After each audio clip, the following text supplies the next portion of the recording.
Sur cette terre, il y a toujours beaucoup de questions. C'est sur la carte notre pays où il y a plusieurs d'autres. C'est sur notre territoire provincial qu'une multitude de questions sectorielles sont soulevées. Et c'est dans notre économie où il y a un ensemble de possibilités à solliciter. Est-ce à dire que le tourisme rural et culturel, un vecteur de développement de l'offre économique locale, l'identité culturelle ou naturelle peut-elle valoriser une destination? Peut-on renforcer l'attractivité d'un territoire à partir d'une offre culturelle ou naturelle? De quelle manière les symboles architecturaux, patrimoniaux ou artistiques sont-ils utilisés à des fins touristiques? Les paysages, les traditions et les produits de terroir peuvent-ils être utilisés comme un argument de communication des marques territoriales?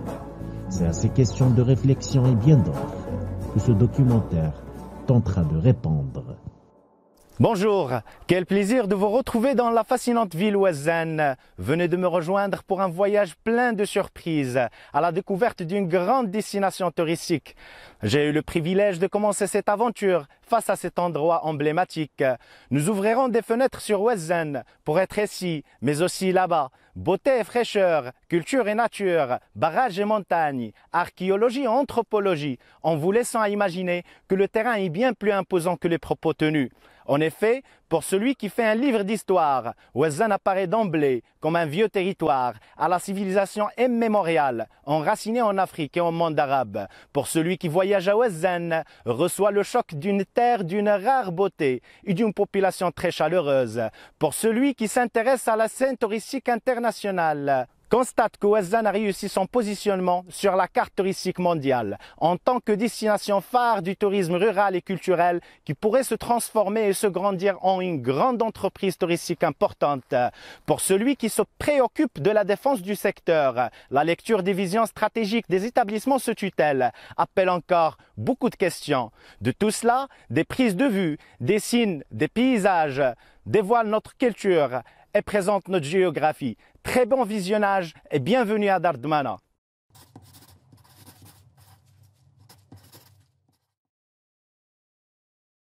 Nous sommes en plein cœur de l'ancien Médina. Il s'agit essentiellement de la Zaouia al-Ouazzaniya. Cette prééminence religieuse se doublait d'une prééminence spirituelle, étape obligée pour les pèlerins qui souhaitent avoir les eaux faits et les miracles. Pour la millième fois, venez voir la Médina de Ouazzane, unique en mille et une façons. Appelé autrefois Dar Dmana, l'ancien Médina témoigne le passage de plusieurs civilisations et de plusieurs saints patrons. La mosquée de la Zaouia dispose d'un minaret octogonal, très caractéristique du style, aux riches collections et expositions par ses 8 façades, et son architecture religieuse remarquable, qui laissera en votre mémoire un souvenir immortel.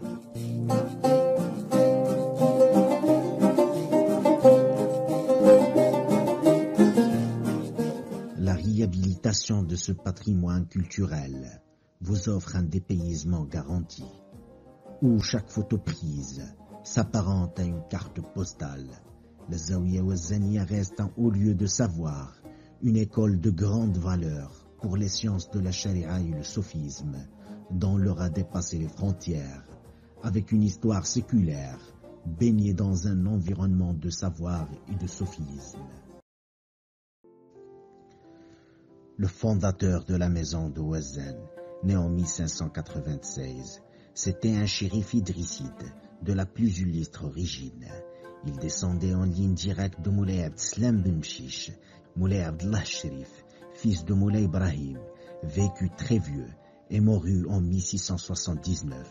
Moulay Abdallah Sherif eut 2 fils, l'aîné Sidi Mohammed, qui lui succéda dans l'administration de la Zaouia jusqu'en 1709, naquirent 8 fils, dont les 2 premiers, Moulay Touhami et Moulay Tayyib, détiendront successivement la dignité de Sherif Baraka.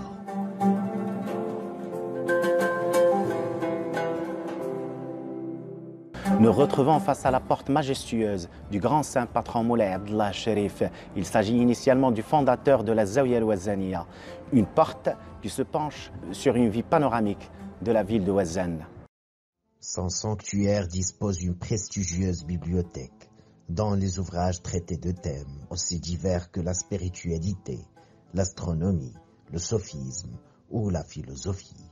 Ces collections uniques servaient de documentation aux disciples du cheikh de la Zaouïa à l'époque, où la ville de Ouazzane jouissait d'un grand rayonnement tant culturel que spirituel et patrimonial.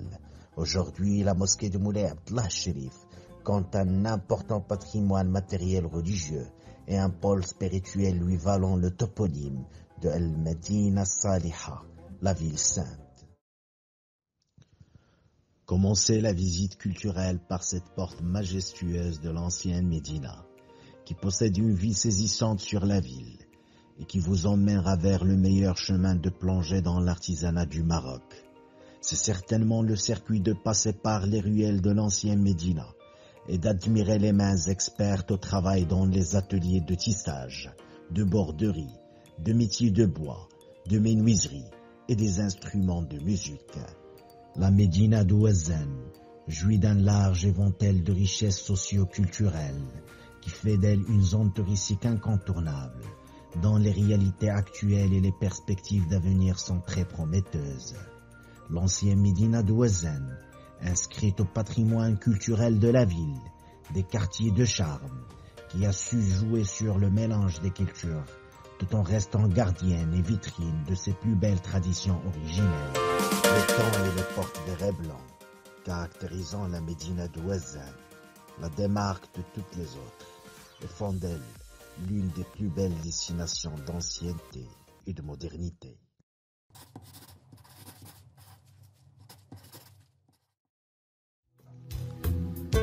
Fin avril ou début de mai, avec l'arrivée du printemps, entre 5 000 et 7 000 pèlerins juifs marocains visitent annuellement la commune d'Esjen à Ouazzane, où de nombreuses choses seront accomplies pour se recueillir dans une ambiance d'une manifestation culturelle de liberté et de tolérance. La célébration de l'Hiloula, près de la tombe du Saint, est sans doute un événement religieux et social qui occupe une place de choix dans le cycle annuel de la vie juive marocaine.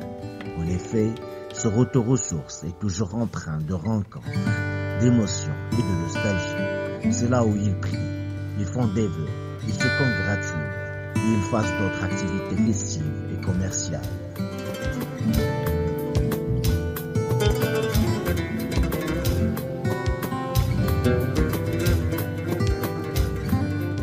Selon la tradition orale juive, Rabbi Amram ben Diwan est surnommé Tzadik, le juste.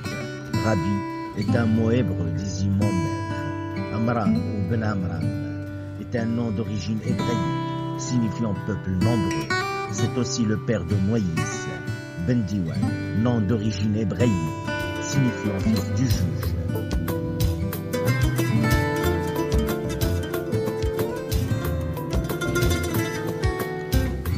On raconte de nombreux miracles qui s'accomplissent sur sa tombe. Des malades sans espoir de guérison guérissés, des aveugles retrouvaient la vue, des muets parlent, des sourds entendent, des maladies mentaux retrouvent leurs équilibres, des paralysés marchent, des femmes stériles conçoivent après avoir prié sur sa tombe.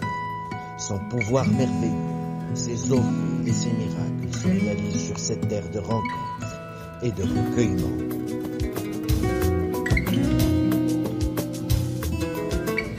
Français, anglais, hébreu, portugais ou espagnol. Ici, les langues se côtoient dans un joyau millimélo, mais l'arabe dialectal est de mise quand il s'agit de se remémorer d'une tremblante d'émotions, de souvenirs d'enfance et de jeunesse qui les a vus naître, commémorer ensemble sur la terre de leur héros Heidola, anniversaire du décès du saint juif local.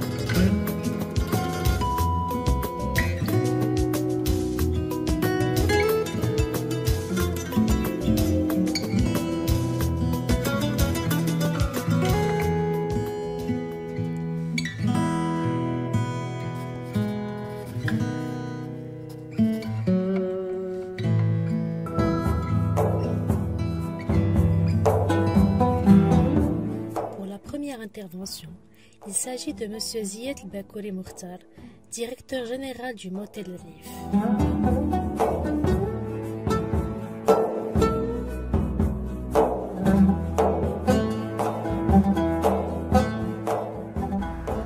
Merci de nous avoir accueillis, Sir Mukhtar, dans cet endroit emblématique.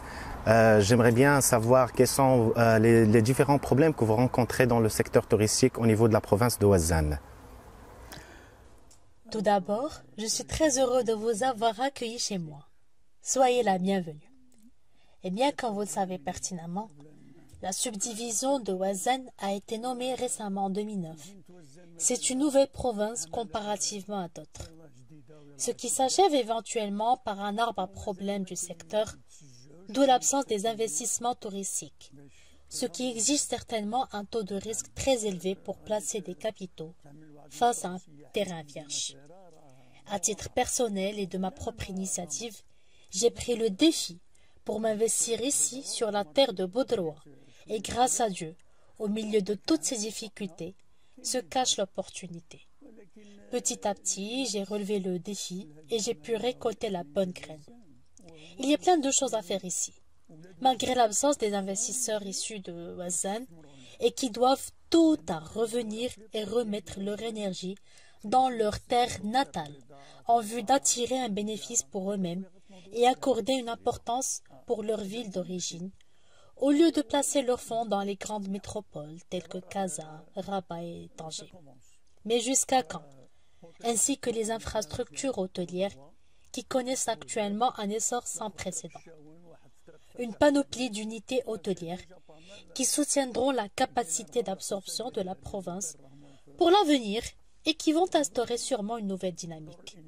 Un nouvel hôtel de 3 étoiles à Baudroa, une résidence immobilière de promotion touristique à Tacha et bien d'autres sur la route de Fès et Chefchaouen. Un programme de projets bien riche en cours de mise en œuvre pour le développement d'offres touristiques locales. Et pourtant, les infrastructures de base restent un facteur d'attractivité inévitable.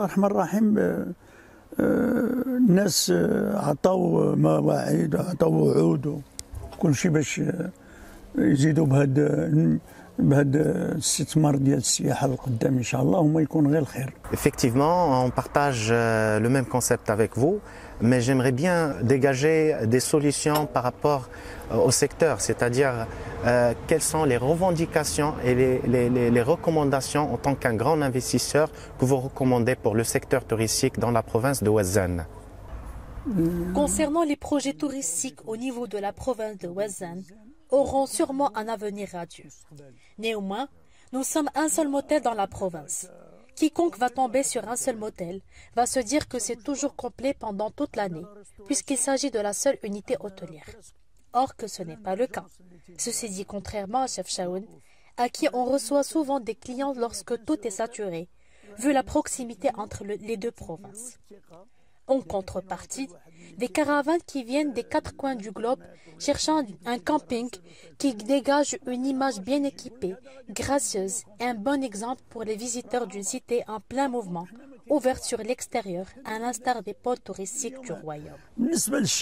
Alors, qu'est-ce que vous en pensez d'un jumelage entre les deux pôles touristiques, entre Chefchaouen et Ouazzane, qui constituent deux grandes destinations phares du tourisme rural et culturel? Le jumelage touristique entre Ouazzane et Chefchaouen serait très impressionnant pour la simple et bonne raison, c'est la ressemblance entre les deux destinations phares du tourisme culturel et rural. Ceci dit, que le jumelage représente un grand intérêt pour le tourisme national, des efforts des acteurs locaux et ceux des autorités locales pour faire surgir le patrimoine de la cité. Cependant, Chefchaouen restera tout de même volumineuse et considérable vu sa taille de marché qui date plus de 50 ans de présence sur la scène touristique internationale. Mais on ne pourra comparer en ce moment entre Ouazzane et Chefchaouen vu sa renommée internationale, ce qui écarte un peu Ouazzane et la rend en retour une destination uniquement passage pour le moment. On vous remercie par rapport à votre qualité de transmission. C'était un honneur pour nous. Merci pour toutes les prestations de service. Merci de nous avoir accueillis dans cet endroit pittoresque. On vous remercie et on vous donne rendez-vous, Inch'Allah. Et pourquoi pas de voir Ouazzane, une grande destination phare. Inch'Allah, dans l'avenir, Inch'Allah. Merci beaucoup. Soyez les bienvenus. Marhaba bikoum. Merci beaucoup. Voilà.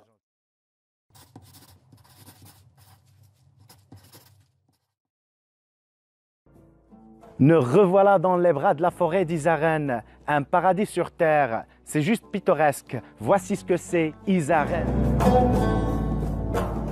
Sur le chemin des montagnes, des balades à ne pas manquer. Les montagnes dessinent dans le ciel la silhouette de la déesse couchée. Un site d'intérêt biologique et écologique qui révèle un grand intérêt et offre aux visiteurs le véritable caractère. Ces sources naturelles forment là une faune et une flore riche et diversifiée. La profondeur de cet endroit et son potentiel touristique offrent aux visiteurs de nombreuses possibilités d'activités et d'investissement. Randonnées pédestres et équestres, escalade, observation de la nature, camping, gîtes et circuits en forêt domaniale. Un aspect sauvage d'une altitude de 405 mètres, sous la direction provinciale des eaux et forêts de Ouazzane, qui est l'organe administratif chargé de la gestion du territoire, la plus grande forêt au niveau de la province, qui couvre plusieurs communes rurales. Il s'agit initialement d'une superficie de 12 000 hectares. Isaren dégage des points de vue splendides, reconnu pour être un important couloir de passage des grands randonneurs, qui entrent en contact brutal avec l'immense couvert végétal, pour passer en revue de nombreux endroits rêvés en vue imprenable. Notre boussole maintenant fournit une direction de référence, l'un des petits paradis de la province, le lac Bodroa, de la commune de Nikoula. Un cadre naturel dans une harmonie exemplaire entre faune et flore, loin des tours de béton et de vacarme, d'une superficie totale d'environ 8 hectares et d'une profondeur du lac à peu près entre 5 et 8 mètres. Le lac Bodroa abrite une diversité des faunes, une multitude de poissons, des animaux sauvages, des rongeurs et des oiseaux migrateurs, ainsi que la faune sédentaire, raffinée d'une hétérogénéité de végétation. Le site ambitionne de devenir une destination de choix. Une enveloppe budgétaire de 43,5 millions a été dédiée à l'aménagement de la zone. Le projet vise à renforcer l'attractivité de la destination, la compétitivité économique et la valorisation de ses ressources naturelles.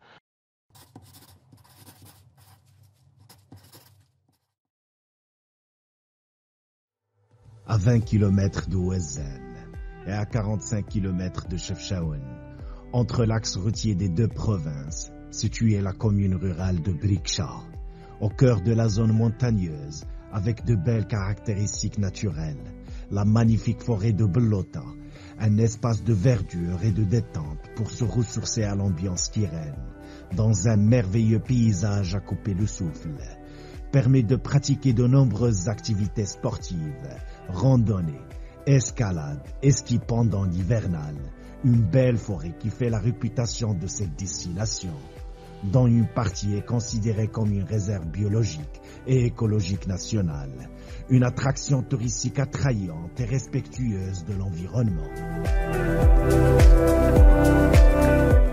Au gré des balades, on peut découvrir les salins, les forêts, de chênes kermès, les arbousiers, et si on est plus patient, on peut vivre l'expérience de voir les loups, les sangliers, les chacals et les aigles. C'est là où il sera possible de faire des balades guidées aux alentours, à la découverte de la faune et de la flore locale. Selon vos envies, la promenade se caractérise souvent par la visite d'un réseau de maisons rurales. C'est constitué pour développer la venue des touristes, par la visite des coopératives, du miel, de l'huile d'olive, de fromage et bien d'autres produits naturels.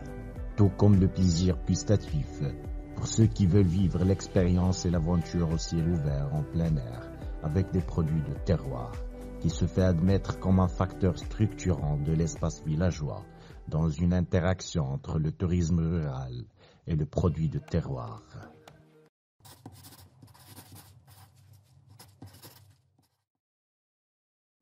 Et à 54 km au sud-est de la ville de Ouazzane, Al-Wahda, troisième en Afrique, et constitue le plus grand réservoir du royaume, représentant 27% de la capacité totale de l'ensemble des barrages.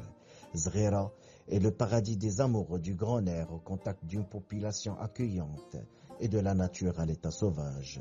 Zghira est connu aussi pour ses paysages grandioses, ses rencontres attachantes avec les habitants, les observations faunistiques et floristiques passionnantes, une station authentique qui procure détente, aventure et évasion.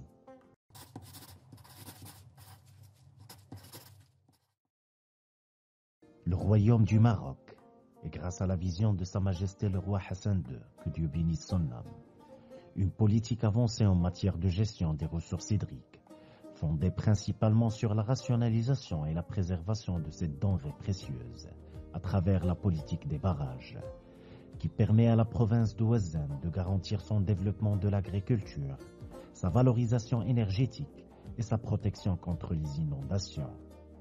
L'aiguille de notre boussole nous dirige à nouveau vers un endroit de signification profonde, vers l'autre côté de Rissani, un espace qui témoigne encore la gloire éternelle de la bataille des Trois Rois, la bataille de Oued el-Makhazin.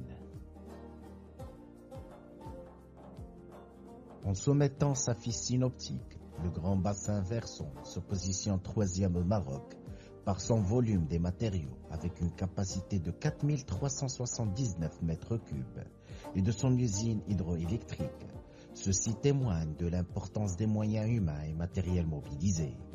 Oued el-Makhazin est un espace vierge, un élément essentiel du développement durable à l'instar des autres barrages du royaume, ce qui associe au développement touristique de la zone d'Asjen et Amzfron. Ce milieu naturel est un espace de vie qui fait appel à des grands projets d'investissement touristique.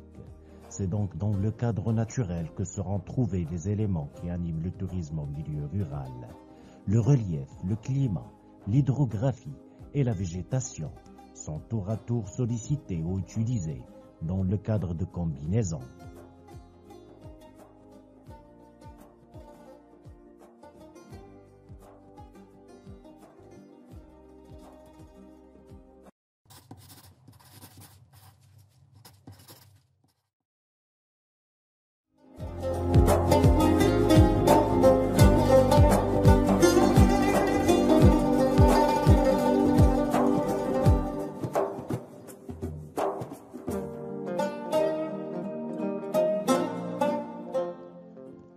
De nombreux vestiges de l'époque coloniale sont encore visibles, notamment au village d'Amzfroun, qui préserve les ruines d'un vieux fort. La caserne mérite amplement qu'on en franchisse sa porte. Remparts, tours et donjons.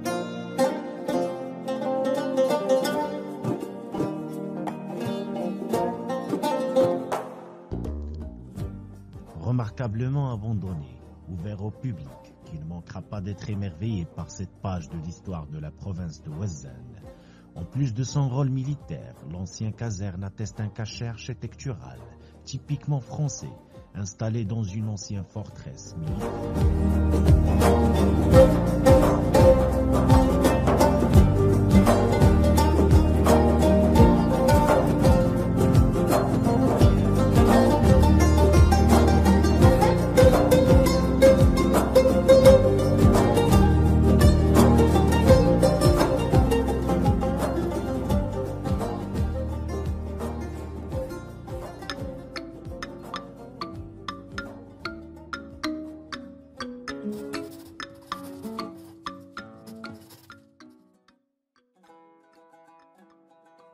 Créé en 1930, l'une des plus anciennes aérodromes du royaume, sur un terrain vague d'environ 68 hectares de terre battue, situé à 5 km à l'ouest de la ville sur la route de Rabat, sous la propriété de l'administration de la défense nationale, qui l'a cédé à la gendarmerie royale, un local administratif inexploité et un logement de gardiens.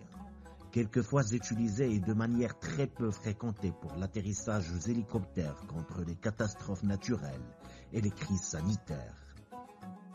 Au nom des hommes, des femmes, des enfants et des personnes âgées, réactiver de nouveau notre piste aérienne s'est avéré essentiel. Il est du devoir de l'ensemble des acteurs du développement touristique de sauvegarder notre liaison aérienne dans la perspective d'une croissance économique saine, continue et durable, à même de satisfaire équitablement les besoins et les aspirations des pèlerins qui viennent chaque année du quatre coins du globe au regard d'un accord aérien, une liaison directe Israël-Maroc en guise de transité pour d'autres pays. L'idée de la réactivation d'une stratégie touristique de taille sert à l'amélioration des niveaux de vie des habitants de la province, à compétence égale de la main-d'œuvre locale, doit être recherchée en priorité.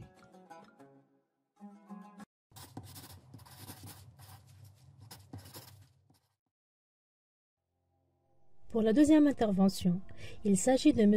Halali Aziz, homme de justice et ex-conseiller du conseil municipal. Aziz, merci d'avoir accepté notre invitation. Ça nous fait énormément plaisir d'être parmi nous. En tant qu'un grand homme de la pyramide juridique et un homme de la scène politique, un acteur associatif, j'aimerais bien savoir quelles sont les difficultés que le secteur touristique au niveau de la province de Ouazzane fréquente actuellement. Merci de nous vous avoir accueillis, M. Salim. Merci pour vos efforts consentis pour faire émerger la destination de Ouazzane sur la carte touristique nationale. En effet, l'histoire du tourisme local depuis les années 60 était toujours estimée nécessaire en tant que destination phare du tourisme rural et culturel. Vu les considérations qui soulèveraient toutefois de multiples facteurs, dont le positionnement géographique est plus valorisant. Une ville coloniale, un centre spirituel, un asile de protection et un folklore très varié entre Knawa et Essawa, Ahmedja, Drqawa, Jilala, un véritable patrimoine qui n'est pas estimé à sa juste valeur. Et là, je mets l'accent sur quel soutien tutelle des établissements centraux. L'absence d'une représentation de la délégation provinciale du tourisme au niveau local. Sachant bien que le tourisme dans la province est le pilier majeur du tissu économique qui jouera le rôle de la locomotive de l'offre économique. J'ouvre la parenthèse si Salim, pour revenir un peu en arrière il y a de cela 2 ans, là où vous étiez invité à assister à la rencontre officielle de l'ex-ministre du Tourisme Sissagid lors de sa visite à Ouazzane. Je crois que vous êtes sorti avec des instructions bien strictes et nous avons transmis des consignes claires pour le secteur. Et là, c'est toujours en vain et sans obtenir le moindre résultat souhaité. Cela dit que pour sortir d'un endroit étroit vers un endroit plus large, le réaménagement de l'ancienne Médina, l'artisanat et les produits de terroir restent mal en point, moins attractifs et conceptuellement sous-exploités, d'où on va s'interroger sur la question de la responsabilité administrative qui est clairement politique, au sens où elle touche le pouvoir politique dans les fondements comme dans son exercice.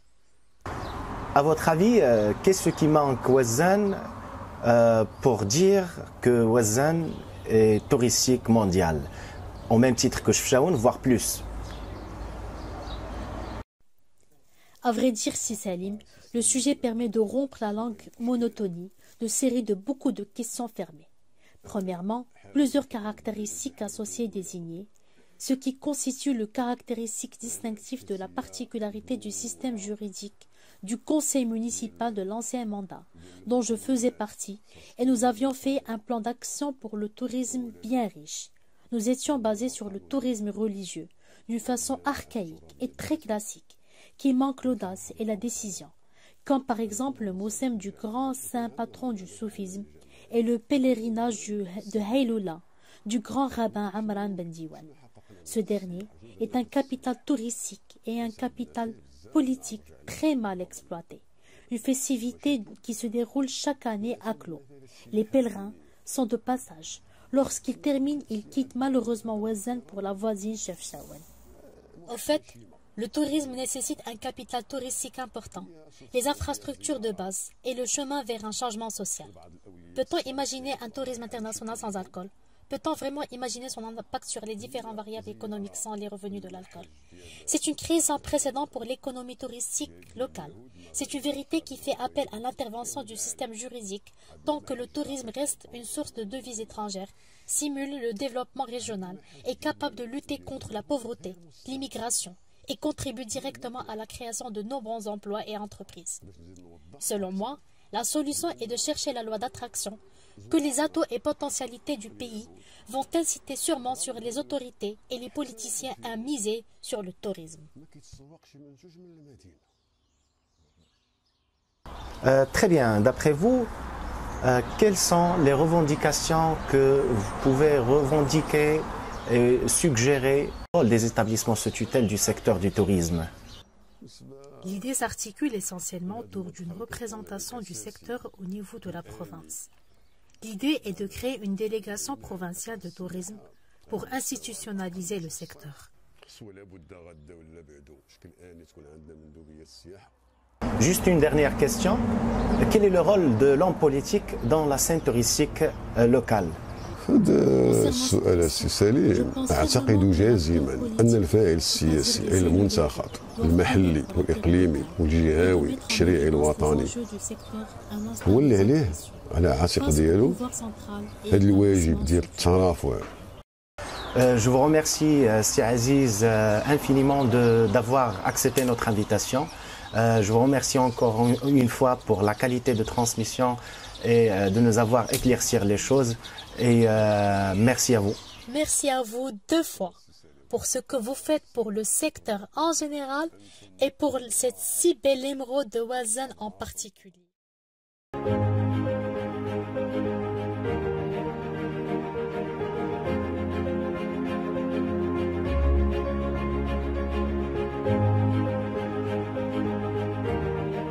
En tout état de cause, ce documentaire a l'avantage d'une porte-parole d'une affaire sociale de tous les Ouazzani du monde, qui peut être à la base du développement d'un certain nombre d'actions, même s'ils ne sont pas directement exploités, sont prises en considération dans une stratégie de mise en valeur globale de l'environnement et de l'espace provincial.